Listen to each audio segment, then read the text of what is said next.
Ladies and gents, welcome into episode number 98 of the Loose Sports Talk podcast. I am your host, Iván Hannaford. He is Dylan Hampel, and we are appreciative that you are joining us tonight, whether you are watching on STL Sports Central's YouTube channel, where they are presented by DraftKings, where the crown is always yours, or if you're checking us out on our Spotify page or Apple Podcast page. Thank you for being here. Great episode planned for you all tonight as we near the start of spring training. Pitchers and catchers reporting this week. It feels like the offseason has flown by, Dylan, because the Cardinals have made so many moves that there's constantly been new content to discuss. And just like that, we're here. And I think I've probably said this a time or two, but because of all of the moves made, because of how young this team is now, there is going to be so many different headlines this upcoming spring and things to keep an eye out for. I'm super excited to see what the spring looks like and who takes advantage of the opportunities for the Cardinals. Yeah, we are past the Super Bowl now. This is the second best time of the year if you're a baseball fan, where pitchers and catchers are reporting. Spring training is about to get underway. The only better time is after Stanley Cup finals and NBA finals have ended, and it's just baseball all summer, and everybody else has to suffer through it, and we're just loving every minute of it as hardcore baseball fans. But yes, huge spring training, which you don't normally say. I typically like taking spring training with a big grain of salt of the performances you see one way or another, but a lot of opportunities with how young this team is, as you said, for a lot of guys to either take advantage of it or not take advantage of it. So I'm looking forward to this week very much, as I know you are, and I can't wait to get into our topics today. There will be highs. There will be lows. Trials and tribulations will come for the St. Louis Cardinals this year, but we'll be right here with you all through all of it. And what we are going to be discussing today specifically is which St. Louis Cardinals are looking at 2026 potentially as their final shot to prove that they are worthy of being a cornerstone piece of the team. They are worthy of being invested into for the years down the road where the Cardinals are going to be back into contention. We're probably looking more so at 2028, 29, 30 for the years in which the Cardinals are going to be back in that spot. But which players right now is 2026 the year where you're saying, if we don't see significant improvement, then we're probably going to begin moving in a different direction? We have several different players that we're going to be throwing the name out, and we're both going to be sharing our thoughts on them. And I think that this is going to be potentially really interesting because, like we mentioned, there certainly is a mix at spring training of, yeah, guys are going to get opportunity, but simultaneously, it might be some players' last opportunity. So I'm very curious to see what Dylan's going to think on this. And be sure, if you're watching on YouTube, share in the comments your thoughts on who we discuss, whether you agree with us or not.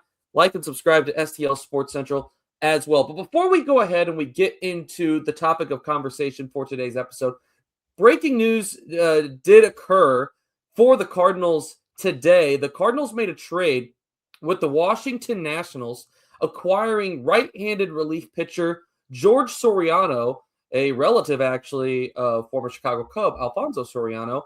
And in exchange, the Cardinals traded right-handed relief pitcher Andre Granillo. So 2 relief pitchers get exchanged, both of which had very good numbers in the minors last year. Soriano, the pitcher that the Cardinals are acquiring last year in AAA, a 4-1 record with a 2.32 ERA in his 29 relief appearances, 42 2/3 innings thrown in total, 49 strikeouts in those 42 innings, 15 walks as well, but a whip under 1. So very good stuff last year from George Soriano in AAA. It did not translate to the major league level, however. In 2025 with the Miami Marlins, an 8.35 ERA in his 24 appearances at the major league level, where the whip was also extremely high at 1.77. Opponents batted .307 against him. So, like I said, there's certainly some things I think that you look at the raw data, the style in which he pitches, that attracted Chaim Bloom to him in some sort of way. And what are the Cardinals giving away? Well, if you remember Andre Granillo from last year, one of the notable reasons that you would is because he was so lights out in Memphis. In his 29 appearances, he had a 1.29 ERA in AAA with the Redbirds. And he came up to the majors. He had a couple of different stints with the big league club, ended up pitching in 14 games, 21 innings worth, had a 4.71 ERA. He had one save and one win. If you remember, I believe this is what it was, Dylan. Correct me if I'm wrong. I believe that those came in the same day against the Chicago White Sox in a doubleheader. And I believe that he made Cardinal history as the first player to ever get his first career win and first career save on the same day. That might not be true, but I want to say that that was a pretty big thing last summer when the Cards and the White Sox played on the South Side last year. So some people are surprised by this because Granillo did show great potential at times last year, certainly in AAA and at times in the majors, but I guess we'll just have to go ahead and wait and see. Chaim Bloom has cooked on 4 trades this offseason, in my opinion. Some people are looking at this, scratching their heads a little bit, but maybe this is a trade where we have to say, okay, he's done pretty well so far. I don't feel great about it maybe at the moment, but I'm going to trust that he knows what he's doing. Is that fair, Dylan? You out here spreading misinformation about the save and the win on the same day? I can neither confirm nor deny it. So I'm going to have to make the bold decision to trust your statistical accuracy on that one. But I will take your word for it. This was definitely a puzzling trade, I think, for some of the diehard Cardinals fans out there for the reasons you laid out. But like you said, in Chaim, we trust. And as you mentioned, this has been a very quick offseason because of the several moves he has made. I mean, it feels very recent that we were watching the Dodgers come back in Game 7, and that is obviously the other best part of the season. I don't want to leave that out from earlier along with spring training and summer of baseball. But to hit on this specific trade, like you said, and we have to trust in Chaim Bloom's judgment. And we had John Denton on last week, and he said, we won't know. The jury's still out on the Brendan Donovan trade and the other trades Chaim Bloom has made over this offseason for the next several years until we see how these prospects develop. And this will have to be one of those deals where we have to trust the process, because you could make the same argument for Granillo and his minor league numbers as for, I'm completely blanking on his name, I'm sorry, of who Soriano. Acquired. Soriano, thank you, which I did not know he was related to Alfonso Soriano. That makes me feel old, but hey, you could always use another relief arm, especially now that our high leverage guys have been dealt away. So always good to build in that area if you can. Hopefully Granillo doesn't pan out well on the other side.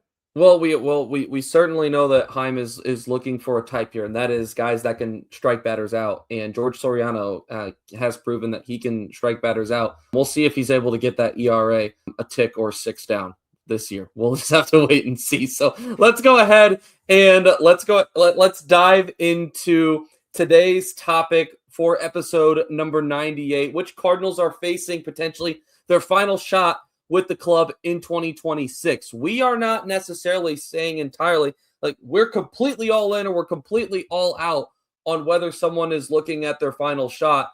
It's going to be a little bit of discussion. There's going to be some things to take into consideration on the outside. A big thing being that we may not have baseball in 2027 because of the pending lockout. We have no idea where the CBA is going to be. So that is one thing to consider. It also depends on what we get from some of these guys this upcoming season.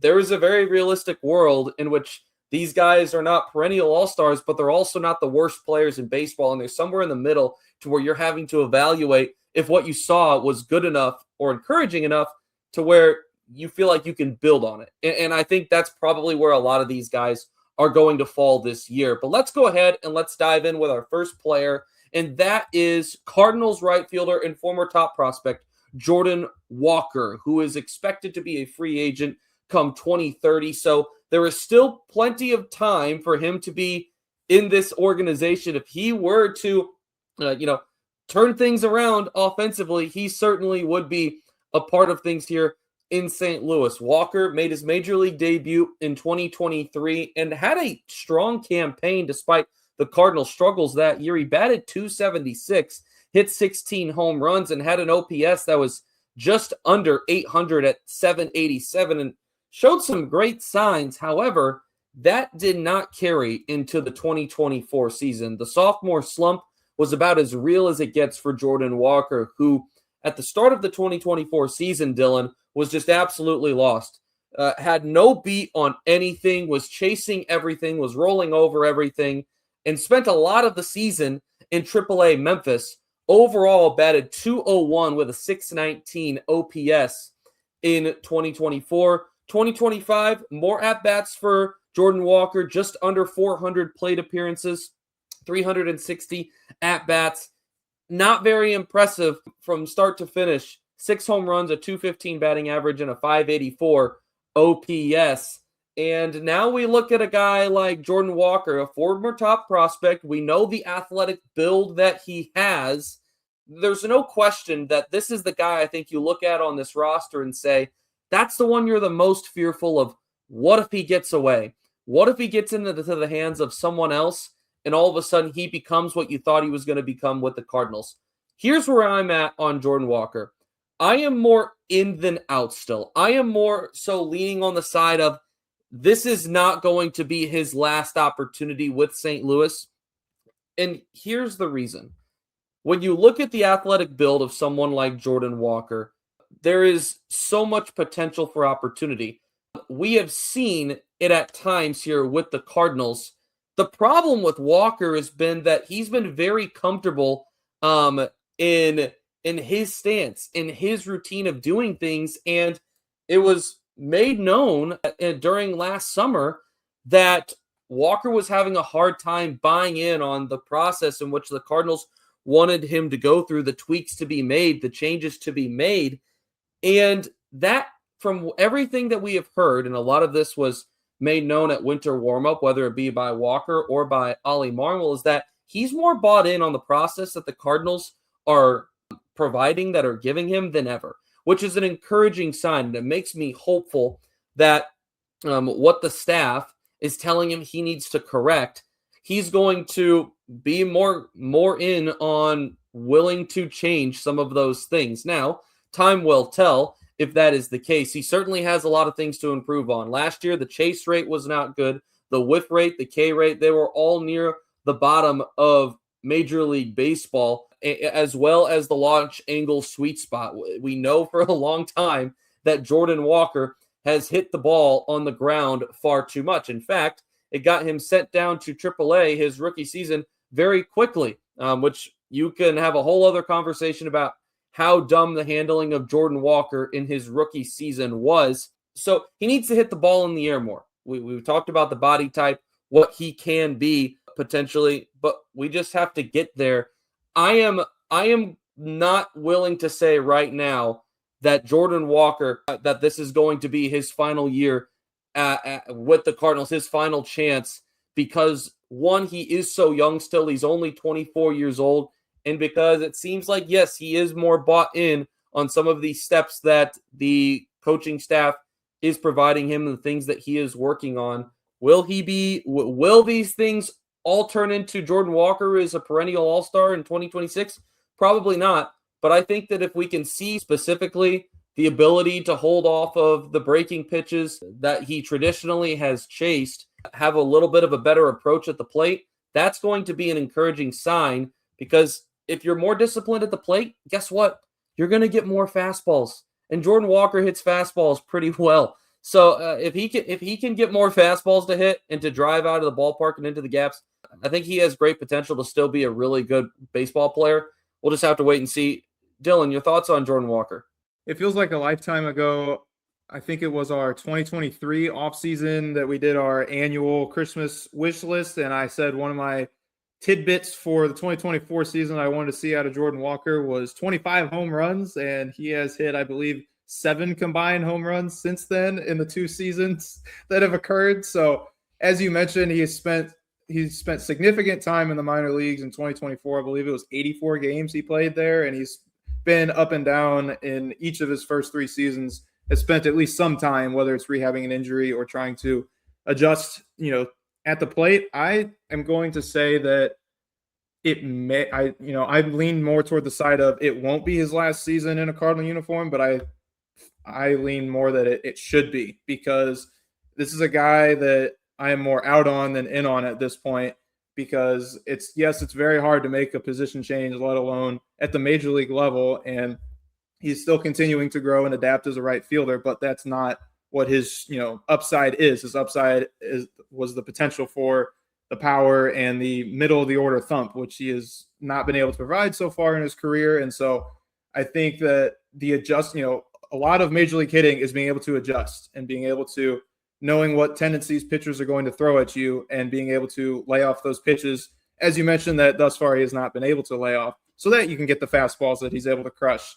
What's crazy is that the baseball savant stats are still just ridiculous. Even last year with the suboptimal year he had, he was still 99th in the 99th percentile for bat speed, in the 91st percentile for average exit velo, and 87th percentile for hard hit percentage, which I know is fans are not going to want to hear that. They want to see the on-field production, and I'm the same way. But I think that this season is arguably the most important for his career, more than any of the other players on this roster, because you're going to find out a lot if he's able to stay healthy and be your everyday right fielder for the entire season at the major league level. I think it's the biggest key for his season.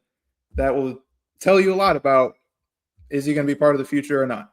I think that it probably won't be his last season for the Cardinals, but it'll be a very telling one. It's not like they're in any rush to replace him, because they are in a rebuild, whether they say it or not. And that I believe he's still on his rookie contract, so he hasn't even hit arbitration yet. He's still under team control through the end of the 2029 season. And as you said, he's 23 right now. He'll be 24 in May. So it's easy to forget how young he still is, but I, for one, am more out on than in on him heading into 2026 and beyond. I just think you look at the lack of, and maybe this is a little bit of a teaser as to how I'm viewing specifically the guys with the power potential. The Cardinals have no firepower in this lineup right now, and eventually they're going to have to go and get it. So the answer isn't necessarily can something else be provided in-house, but this is the guys on the Cardinals' top 30 prospects according to MLB Pipeline right now that play in the outfield. Not to say that a position change couldn't happen, but this is who is listed right now as outfielders. Joshua Baez, that is the obvious one that I think people look at and say, yeah, he's going to probably at some point be ready to replace an outfielder that's on this roster. Could it be in 2026? Maybe. We'll just have to wait and see what his spring and what his early season looks like. So Joshua Baez, I put him in a separate category of, yeah, he could be knocking at the door to the major league level very soon. But besides that, it's Ryan Mitchell, who was a comp round A pick, I believe, for the Cardinals this past year. May have been second round. He was one of the two. But he hasn't even played a lick of professional ball yet. Ty Pete, who they just acquired from the Seattle Mariners in the Brendan Donovan trade, he was at high A last year. Nathan Church, who doesn't profile as a power hitter at all, played a little bit in the majors last year. And Chase Davis, who finally got to Double A last year, but took much longer than top prospects typically, or first round picks, I should say, typically would in A ball than most. So I don't really see much in-house that's ready to take over one spot, let alone multiple spots. Maybe that also teases who else is going to be on this list a little bit later.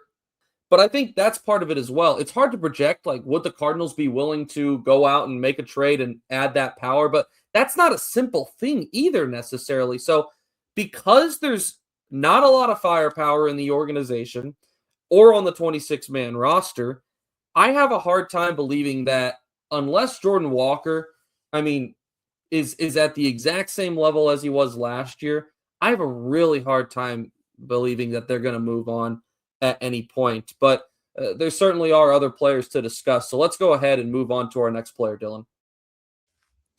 One more thing I will say on Jordan Walker is, you don't want to hate on him. Obviously, hope he does well and turns it around. One thing to keep an eye on, if he is able to do so and start hitting better at the plate, he was in the 84th percentile in sprint speed in the league last year, and he had 10 stolen bases, which was good for second on the team. So that could be a slept-on part of his game if he's able to get on base, is being able to take some extra bags, but that requires hitting the ball first. So the jury will still be out on Jordan Walker, but I'm hoping he turns it around like everybody else. So But moving on to Nolan Gorman next. As many know, he was the first-round pick from the Cardinals in 2018, and about a month ago, he signed a one-year deal for about $2.7 million to avoid arbitration. So he's still under team control through the end of the 2028 season. Still, I think he's 25 right now. I think he turns 26 later this season.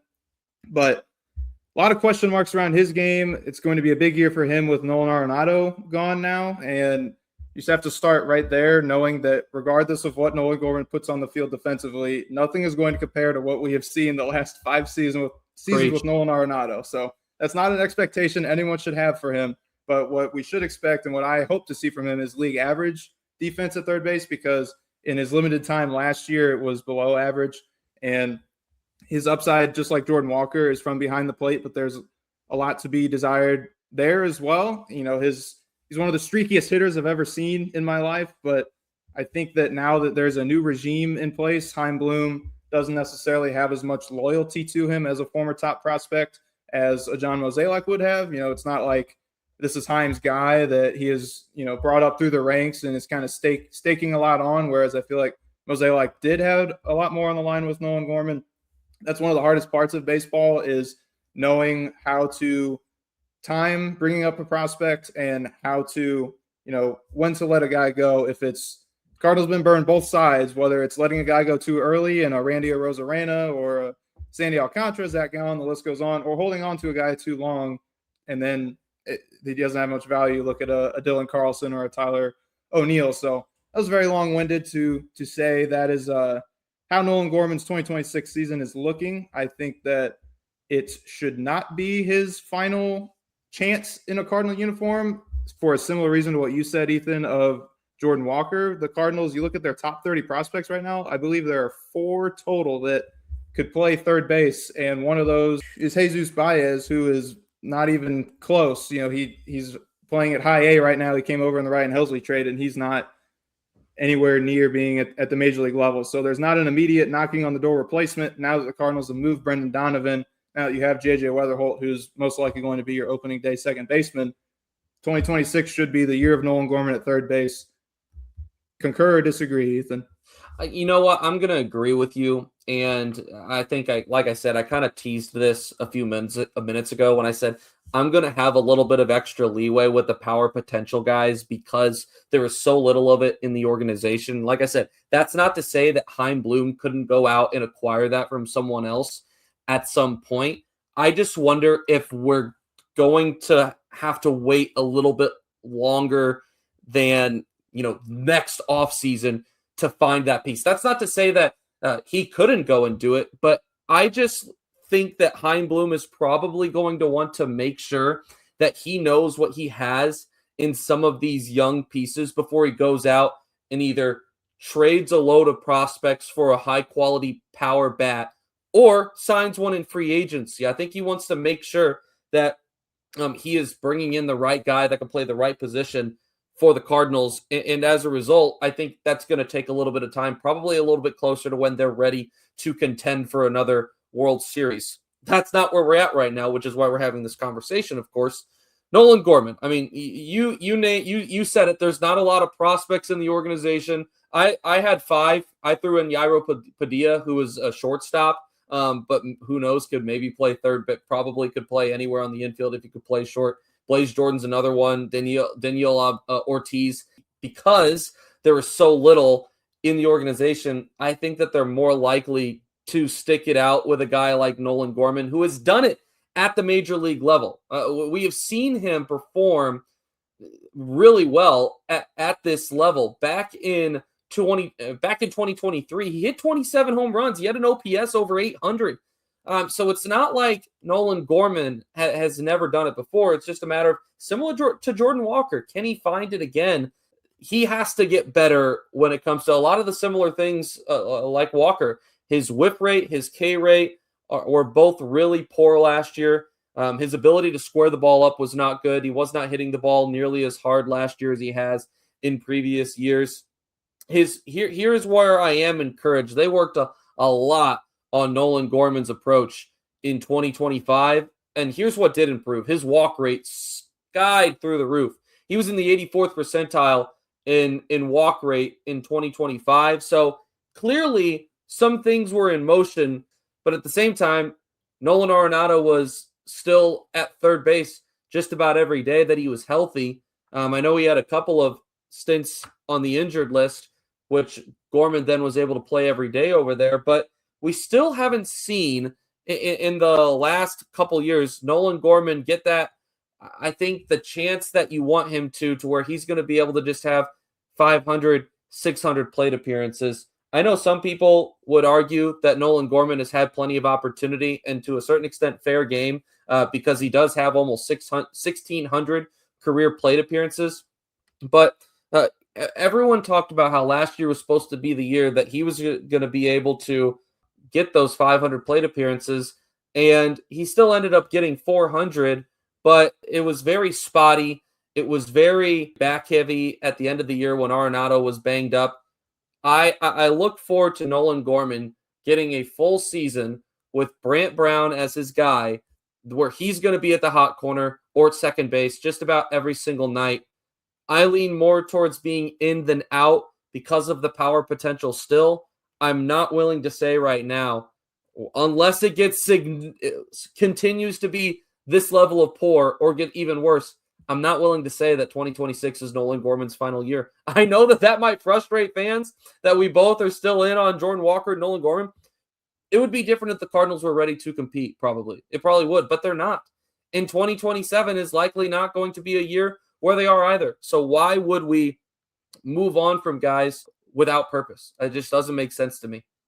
I know, I'm sure we probably sound like a broken record saying the power potential with Nolan Gorman, but that's not something that you come upon easily. And when you do in free agency, it's much more expensive than $2.7 million. And if you think it's bad now, Nolan Gorman being in our lineup, the Cardinals last season ranked 29th in the league, second to last in total home runs, team home runs, 22nd the year before. So imagine if it's that bad now, imagine what it would be like without a Nolan Gorman in the lineup, potentially contributing, 20, 30 home runs in a full season. So I think, like you said, this is a different season than previous years because there is no impedance. Nolan Gorman is able to play his natural position, third base, for what should be a full season. So I think that's what he needs to do to solidify his role on the team beyond 2026 is definitely stay healthy and stay in shape so he can play third base regularly, play league average defense. And like you said, he had a great walk rate last year. Part of what goes into that is lowering your strikeout and chase rates. So not swinging at pitches outside the zone, being disciplined on that high fastball that he loves to jump at. I think that those are great starting points for what would be a solid season for Nolan Gorman. One final stat I wanted to throw at you guys. This came from Bernie Miklasz. He talked about Nolan Gorman. He had a segment on him a few weeks ago. In Nolan Gorman's age 22 to 25 seasons, he hit 74 total home runs. And there are only 24 left-handed batters in that age group that had a minimum of 1,000 plate appearances. And Nolan Gorman ranked fourth of those left-handed batters in the age 22 to 25 season, minimum 1,000 plate appearances. The only three players who had more home runs than him from the left side of the plate in that span, Juan Soto, Gunnar Henderson, and Corbin Carroll. So that's why you still hold out for so long on the power potential of Nolan Gorman, is because even when he's had his struggles, he's still in the mix in names with guys like that. And he was still sixth in that group in RBIs and ninth in extra base hits. So if he can lower his strikeout and chase rates, as we've been saying for multiple seasons, but it's different now because he has a full season with Brant Brown and should have unimpeded playing time, provided he stays healthy.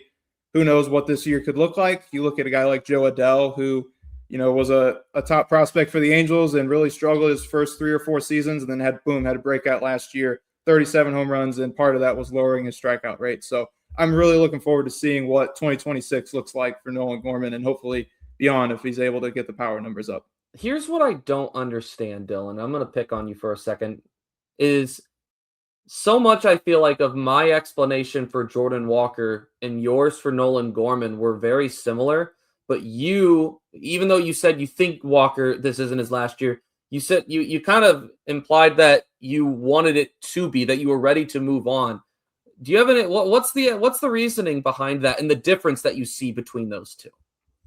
I think it's because we've actually seen more of it at the major league level from Nolan Gorman than we have Jordan Walker. At his peak, he hit 27 home runs in that 2023 campaign. I believe he was hitting between Arenado and Goldschmidt the majority of that season, so take that as you will. But I think that he has demonstrated more in a less consistent role as well. He hasn't been the everyday right fielder. He hasn't been the everyday starting third baseman. So I think that's why I hold out more optimism, is because what we have already seen from Walker, we are yet to see in terms of consistent playing time. And even in the less playing time, we have seen more performance in terms of power numbers when it comes to home runs. That's why I hold out more hope. And that's a very fair answer. We have one more outfielder to go ahead and discuss. So why don't you go ahead and throw that to the people, Dylan? Let's talk about fan favorite Lars Taylor Tatsui Nootbaar. Say that 5 times fast. So Lars Nootbaar is entering his age 28 season. He signed a 1-year, $5.25 million deal to avoid arbitration this offseason. I believe he has 1 more year of arbitration left and then becomes a UFA in 2028, which would be his age 30 season. So what's crazy is I believe he's now our longest tenured Cardinal. He debuted in 2021, so about June of 2021, so about 4.5 seasons. And that is the longest anyone has been with the Cardinals at the major league level. So it is unprecedented times for sure in St. Louis. So I think of the players we've mentioned so far, he would definitely be the one to circle for has the most to lose in 2026 and has the most on the line, because you look at the age and you look at the injuries, that have been off and on throughout his career. There's more question marks, I think. And, you have guys, as you mentioned, Josh Baez coming up, and he's already at the AA level. My guess is we see him at some point in 2026. I mean, I would have to think we would see him if Nootbaar is not ready for opening day. He's coming off of a double heel surgery, which is nothing to take lightly, but I think at the most he's expected to miss a few weeks. So a lot of information there, but I think that Lars Nootbaar, because of the injury history and because of, there was good news and bad news last season. The good news was it was arguably the healthiest he's been in his career. He played 135 games and had a career high in plate appearances, almost 600 plate appearances. But the bad news was that there was still a lot that was left to be desired by his performance last season. His slash line was a 234 batting average, 325 on base, and 361 slug, which was a below average OPS plus of 95. So you look at the savant numbers and they make you drool, but I mean, this is a player who's never hit over 15 home runs in a season in his career. And his best season was in 2022. He had a 124 OPS plus, and he was hitting with potentially 4 other future Hall of Famers in the lineup. So that's why I have question marks about Lars Nootbaar, is because he's more up there in age, and there are some prospects that are able to replace him. I mean, guys like Ty Pete would be much more long-term, as you said before. They're not, he's not anywhere close to being a threat, but Joshua Baez is. You also have guys like Nathan Church or Thomas Ajacey who are more major league ready that can contribute, at least in the short term. And so that's why I have question marks about Lars Nootbaar, even though he still is under team control for another 2 seasons. I think that this would be a name I would circle as, this might be his last season in the Cardinal birds on the bat. Let's say that Joshua Baez continues to trend in the direction in which he did last year, and that the rumors are true. He is banging on the door. Or he is, maybe if JJ Weatherholt's banging, Joshua Baez is probably getting close to lightly knocking. He is to the front porch. You know what I'm saying? Like, he's on his way to the door, but he hasn't reached the sensor for the Ring doorbell camera yet. He hasn't started knocking. He hasn't pressed the button. He's not there yet, but he's getting there. Let's say he's on the property. Let's say he's on the property and he's getting pretty close. You got one prospect, outfield prospect, that's getting close, and you got 2 guys that are now on our list of players that we're discussing, Walker and Nootbaar. Well, simple math says that Joshua Baez could only replace one of them. Yes, I know. Stick with me. Yep. And I think that we're much more likely to see that be Lars Nootbaar. And I think that you said it really well. So I'm not going to repeat verbatim everything that you just said. But you look at Similar to Brendan Donovan, the age in which he is going to hit free agency, it just doesn't align entirely with where the Cardinals are going to be aiming to be contenders once again, which, like I said earlier, is 2028, 2029. At that point, Nootbaar is probably going to get paid. Now, at this point, I imagine that Lars Nootbaar is not projecting to make nearly as much money as Brendan Donovan is, but who knows? You mentioned that last year was his most healthy season. I think he had one stint on the injured list, but outside of that, remained healthy. I lean more on the outside because of, like I said, where the Cardinals are organizationally right now because of the age where Nootbaar is. You have to stay healthy in this league, and in large part, he did, like I said, in 2025, encouraging sign.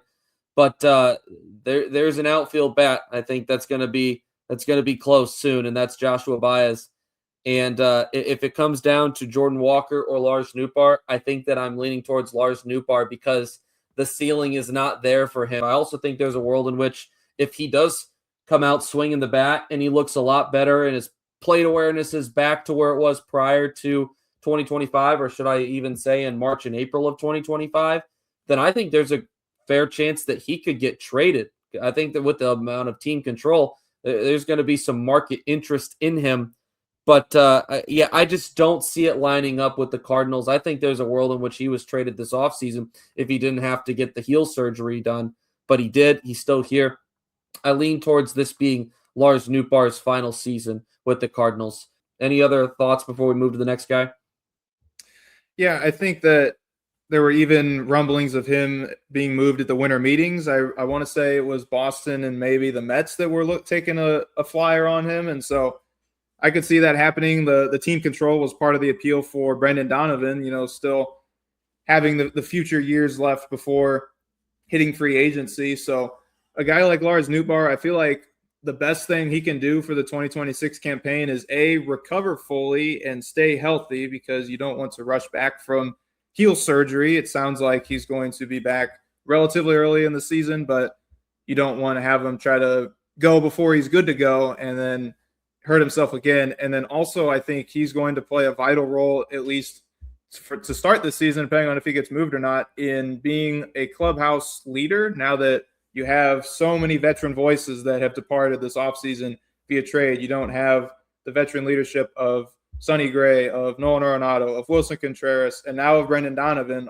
And so who's going to fill that void? I think Lars Nootbaar can be one of those guys in terms of providing life to the clubhouse in a time of growth when there's going to be a lot of dark times. And it sucks because he's a fan favorite, but business is business, man. That's not going to stand in the way of Chaim Bloom. So we'll have to see who else steps up to lead, whether it's Mason Wynn, Alec Burleson, whoever. But I think that's something that Lars Nootbaar can contribute to the 2026 campaign, is kind of being a veteran voice at the age of 28, which is crazy.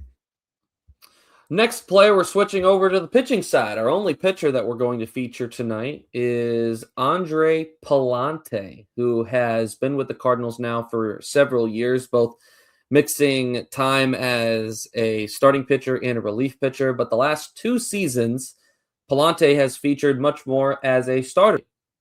In 2024, Andre Pallante, primarily the latter half of 2024, really took that next step in his career as a starter, where he had some very strong months there in the latter parts of that season. In total, he finished with an 8-8 record, a 3.78 ERA in his 29 appearances. 20 of them were starts.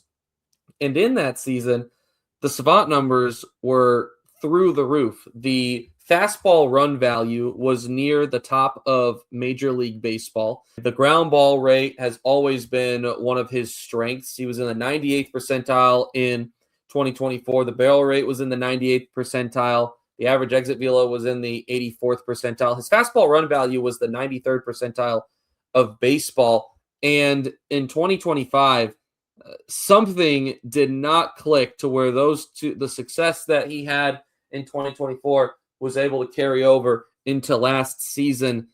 Last year, compared to the 3.78 ERA that we saw from Pallante in 24, in 25, a 6-15 record, a 5.31 ERA in his 31 starts, a whip of 1.44. What went wrong for Andre Pallante?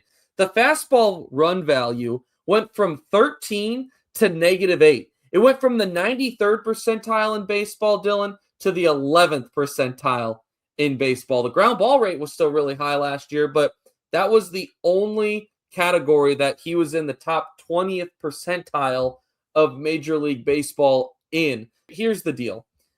Andre Pallante, we all know, I said it, he's done it before. He has had that success. He's been able to do it as a starter at the major league level. But because of his inability to accurately throw his breaking pitches last year, I think it made his fastball really predictable. Teams obliterated the fastball on him in 2025. In 2024, the opponent's batting average against the four-seamer was 227. 2025, 330. 330. And here's the sad part. It's still not good, but the expected batting average was 305. That's what happens when you have a pitch-to-contact guy. Andre Pallante is never going to be that big strikeout guy for you. So Andre Pallante is going to have to return to a version of himself that he was in 2024. He's going to have to be much closer to that. And he doesn't have nearly as much leeway as some of the guys on the other side of the ball do, because unlike the position player side, the pitching side has loads of prospects in the system. Do you need me to go through them? I'll go through them. Liam Doyle, Jarangelo Sanjay, Quinn Matthews, Brandon Clark, Dakota Roba, Yorker Fajardo, Tink Hance, Cooper Zerbe, Ishan Henderson, Jen Winley, Nate Dom, Tanner Franklin, Bryson Motts, Braden Davis, Luis Costello, Mason Molina. All of those guys are in the MLB. In the kitchen sink. Thank you very much. The point being, and not all of these guys are going to be ready come, opening day, the midseason point, even 2027. Not all of them are going to be ready, but there are so many more guys that are already getting close to banging on the door. The Cardinals already have loads of depth just for guys that are going to be fighting for spots this spring to be in the rotation. We have Dustin May, Matthew Liberatore, and Michael McGreevy that are all guaranteed spots. I think we can all agree on. But then you have the acquisitions of Richard Fitts and Hunter Dobbins, who are both going to make compelling arguments. I think Dobbins will be in the rotation. Fitts is a question mark. We'll have to see what spring looks like for him. I would put him in the same category as Richard Fitts, him being Pallante. I would put Pallante, Richard Fitts, and probably Kyle Leahy in that final spot of who's fighting for the number 5 spot in the rotation. So a starting position isn't even guaranteed for Andre Pallante in 2025. I would say that he has the advantage of he's been in the league for several years now and he's had success on his side compared to Leahy, who's only started one game in his major league career, and Fitts that is still a very young major league pitcher. So I would lean towards there's a good chance Pallante gets a spot. He will start games this year for the Cardinals at some point, whether he starts out in the bullpen or in AAA or with or in the rotation. I'm pretty confident that unless things get back to how they were in the latter half of 2024 and Andre Pallante's fastball run value is able to make him one of the better pitchers in this rotation, I have a hard time believing that the Cardinals are going to be able to justify keeping him in there when there's going to be pitchers with much higher upside that are going to be ready to go in the next maybe few months. Maybe it's a year. Maybe it's a year and a half. Eventually, they're going to be here. And I just think that it's setting up to where Andre Pallante is going to be the odd man out. Not to mention, we talk about the style of pitcher in which they have been adding. It's not that of Andre Pallante. It's strikeout stuff. It's the modern game. Andre Pallante doesn't really fit that narrative that Chaim Bloom it has been building. I just naturally think he's going to be the odd man out, and that this will more than likely be his final season as a starting pitcher, at least for the St. Louis Cardinals. For what it's worth, MLB.com came out with their projected opening day lineup for the Cardinals earlier today. We're recording on Tuesday, and they do include both Pallante and Kyle Leahy. They don't have Dobbins or Fitts in that mix, but, I mean, we'll see. He's definitely going to start games at one point or another this season, as you said.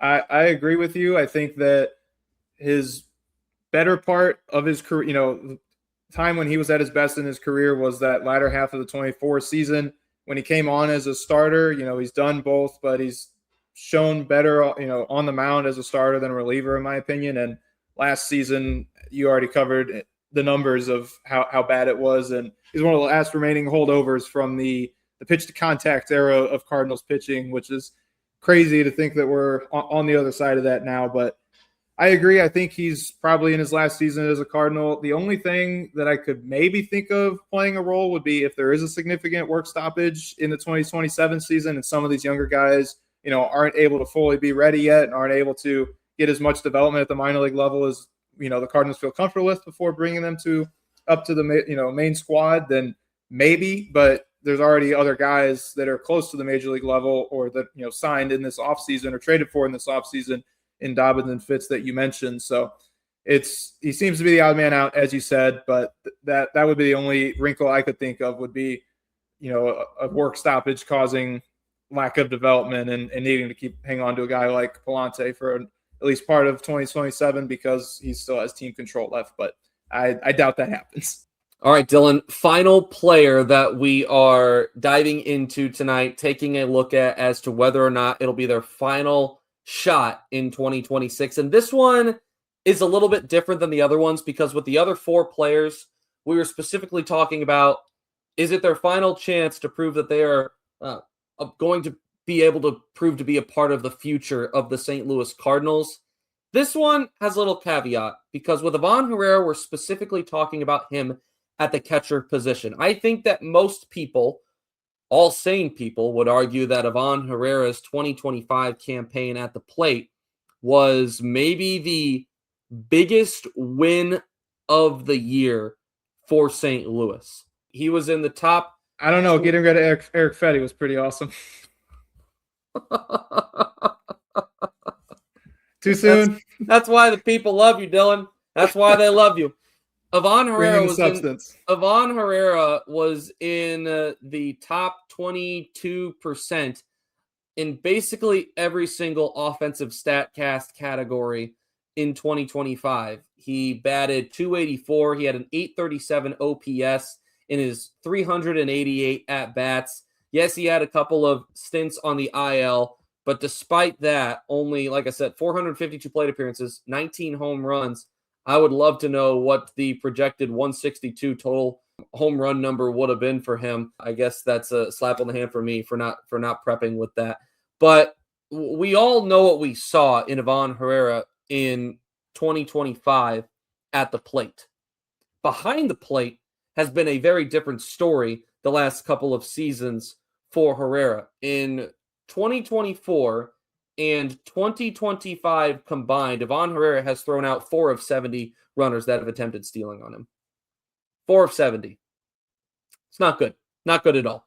Here's the thing. Here is the caveat to that, is that apparently he had been dealing with a lot of pain in the elbow, had a surgery to clean that up this offseason, and is currently now going through a throwing program and is basically learning how to both physically and mentally prepare to catch. He's going to get his opportunity in 2026 to catch. Will it be his only opportunity? Will it be his final opportunity? First of all, I'm very curious as to what his total number of games caught is going to be by the end of the year.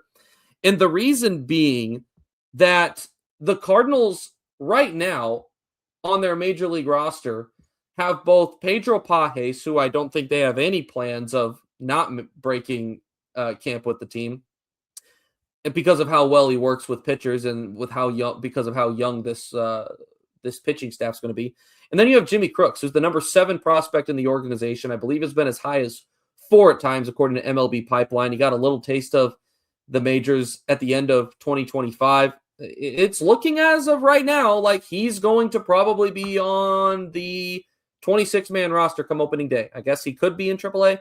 We'll just have to wait and see. But there's a world in which the Cardinals carry 3 catchers.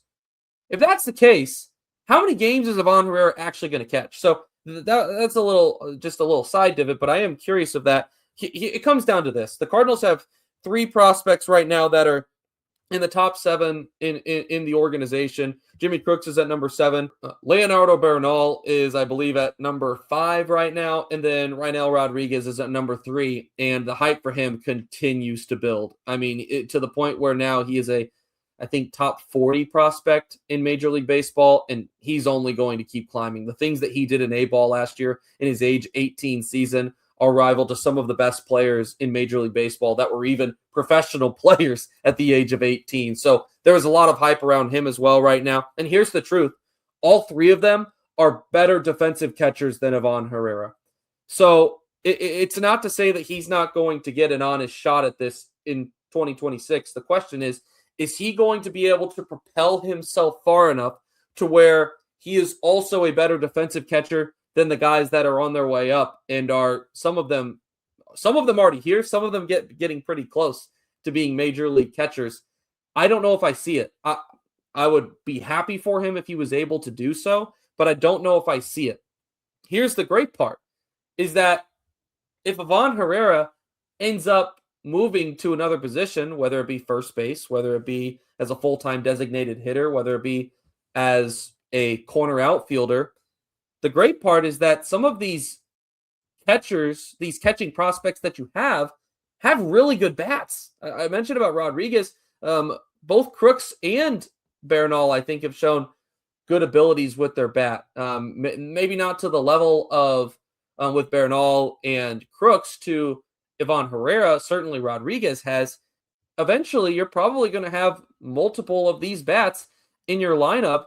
And I think you elect to put the better defensive catcher behind the plate. So it would not surprise me at all if 2026 is Iván Herrera's final year, his only year, really, I guess, as a full-time catcher for the Cardinals. I just don't know if I see him improving enough defensively to where he's going to be better than the guys that are going to be knocking on the door pretty soon. Dylan, your thoughts?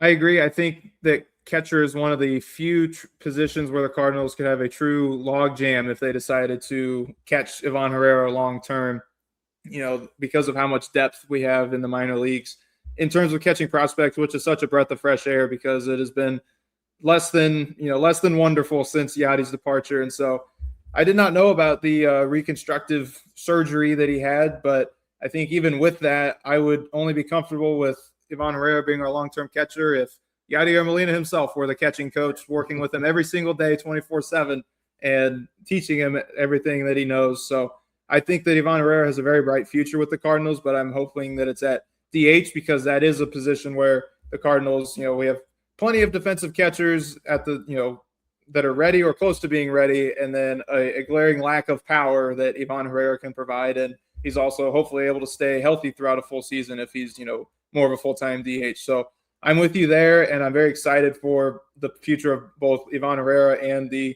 catching core of the Cardinals, but I'm hoping that those two do not overlap. I hope that he's our future DH. So another guy to throw in there just to keep an eye on is Thomas Saggese. I think that he's I don't think it'll be his last season with the Cardinals, but just someone else to throw in there of, what you want to see from him this season, because I think he can kind of step into more of a platoon role with less playing time than Brendan Donovan, but, similar to Brendan Donovan in that he's able to play multiple positions around the diamond in the outfield. So just keep your eye on Thomas Saggese as well. Very young, hasn't even hit arbitration yet, but that's another name to throw in the hat. Yeah, and certainly an honorable mention, someone to keep an eye on. We've seen bits and pieces of optimism from him. Does he take it to another level in his game this year? And I think you could argue he maybe took it to another level last year in what we saw from him. So is he able to continue progressing? I'd be shocked if 2026 was Saggese's last year, unless he ended up being a part of a trade or something like that. But yeah, we covered 5 guys really in depth as to whether or not Lars Nootbaar, Jordan Walker, Nolan Gorman, Andre Pallante, and Iván Herrera would have their final seasons with the St. Louis Cardinals in 2026. Leave your thoughts. Do you agree with us on these guys? Do you disagree? Share your thoughts in the comments. Let us know. We want to be able to interact with you guys. And, I don't know if you noticed this week, we had loads of different reels on our social medias and whatnot. We appreciate all the interaction that you guys provided. That's going to be continuing to happen. We want the conversation to be happening, and we appreciate you guys being a part of it.